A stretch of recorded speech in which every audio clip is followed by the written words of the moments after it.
Assalamualaikum warahmatullahi wabarakatuh.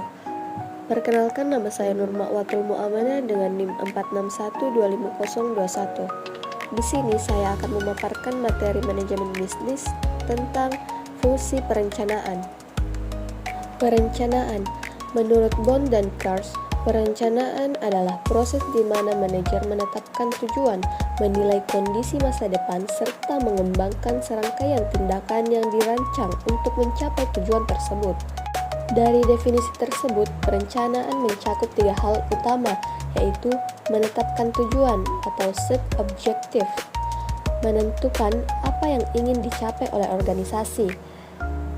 Yang kedua, menilai masa depan atau assess the future, menganalisis kemungkinan, peluang, dan tantangan yang mungkin akan terjadi.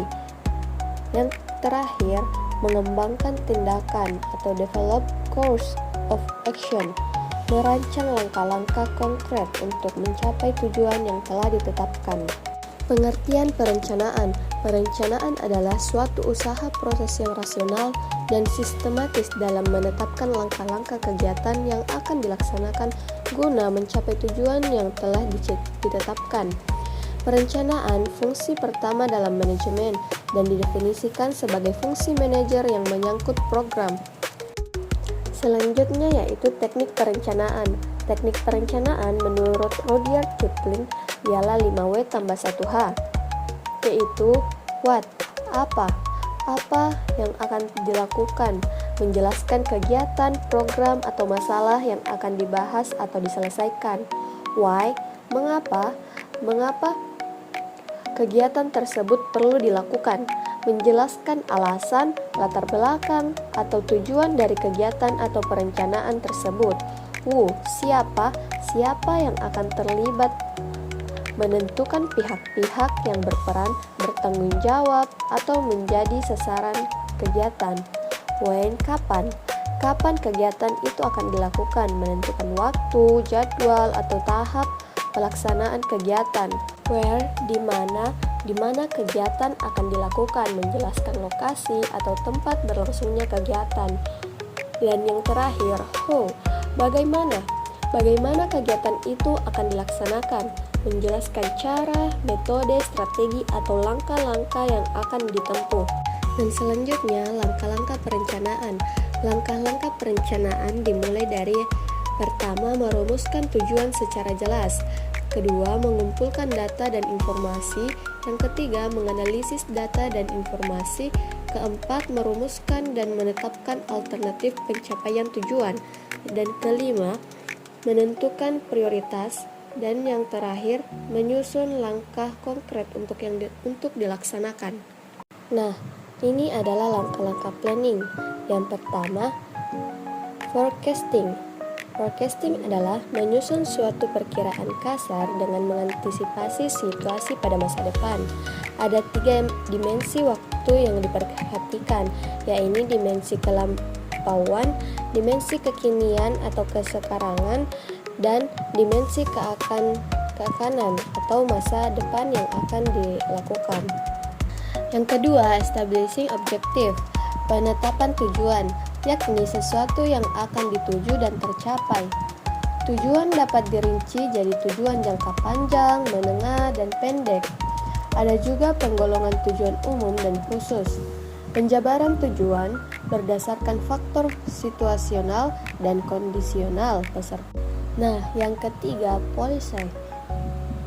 Untuk mencapai tujuan, perlu dirinci sebuah program atau kegiatan dengan menetapkan sebuah kebijakan, yakni menjadikan pedoman dan bersifat meningkat. Kegiatan-kegiatan demikian harus diidentifikasi secara secermat mungkin guna untuk mencapai tujuan. Yang keempat, programming atau penyusunan program. Yang kelima, prosedur setelah program dipilih dengan berbagai pertimbangan, selanjutnya menyusun langkah-langkah kegiatan atau prosedur. Ada 3 aktivitas dalam hal ini, yaitu pembuatan skala prioritas, mengurutkan kegiatan, menyusun langkah-langkah kegiatan. Yang keenam, scheduling. yaitu kegiatan yang sudah ditetapkan prioritasnya dan langkahnya harus dijelaskan siapa pelaksananya, siapa yang tanggung jawab, dan penentuan waktu kegiatan yang dilakukan, kegiatannya apa dan di mana dilaksanakan. Dengan jadwal, diharapkan kegiatan dilaksanakan sesuai dengan rencana. Dan yang ketujuh, budgeting. Pada tahap penentuan program sudah memikirkan pembiayaan. Permasalahan yang sering adalah menyangkut pembiayaan, sehingga perlu memperhatikan biaya yang sifatnya terbatas. Hal ini terkait sumber dana setiap sekolah berbeda. Pembiayaan dapat ditopang dengan tingkat partisipasi masyarakat yang tinggi. Sekolah juga memerhatikan akuntabilitas dan transparansi biaya.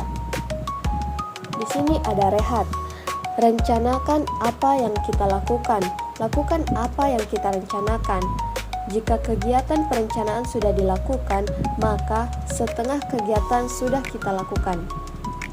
Manfaat perencanaan menurut Handoko 1995 yaitu pertama, membantu manajemen untuk menyesuaikan diri dengan perubahan-perubahan lingkungan.